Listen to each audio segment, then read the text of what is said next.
When I first started eBay, my husband had just gone through a triple bypass.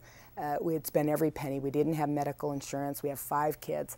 So we had to spend every dime we had in savings for his medical care. We also had my health issue. I had a little small alcohol problem, and well, that's not small alcohol problem, it's alcohol problem. And I went into rehab, and I'm an alcoholic in recovery, and I'm not ashamed. I don't do shame, and it's helped me so much. eBay has given us 2 homes, 3 beautiful cars, and most importantly, time with our kids, and more important than that, college education for our kids. So they don't have to go through the tough times. They'll always have that education, and eBay gave that to us. Tough times guide my future 100%. In fact, failures are our best ally. I mean, if you can't fail, if you can't learn from a failure, you'll never learn anything. In fact, if you think about it, I'll bet you think more about your failures than you do about your winnings.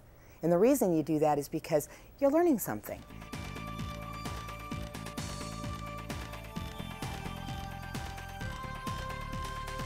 I would tell myself every day that I'd wake up and say, today's the day that I'm going to fail. Because at that point, I could relax. Because what's the worst that could happen? I would fail. So I would prepare myself every day for that. And I find that too many times people just dwell on the fact that I could fail and what would happen if I did fail. And I'd wake up and say, okay, today's the day I'm going to fail. You know, so what? So what's going to happen?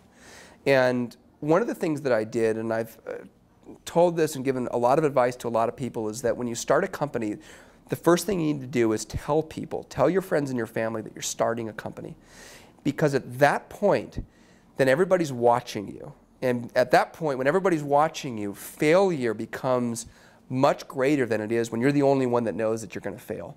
So when you put yourself in that position of everybody's watching you and watching whether or not you're going to fail, yes, it gives you some more pressure, but at the same time, it just lets it out in the open. It lets everybody know that, yeah, I'm taking a big risk. And I think that at that point, people become more supportive of you, too. We opened the dealership with very little. He decided that he would still work, and I opened it by myself.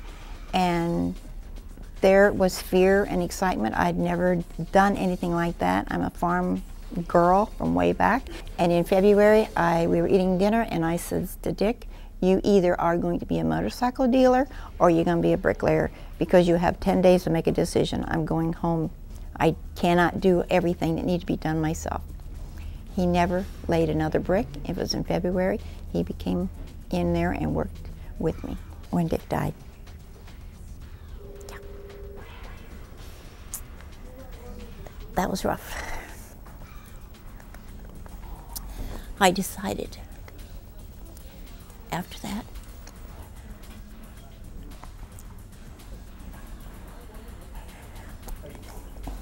I had to work hard. I fought it for about a year. So that gave me more every day.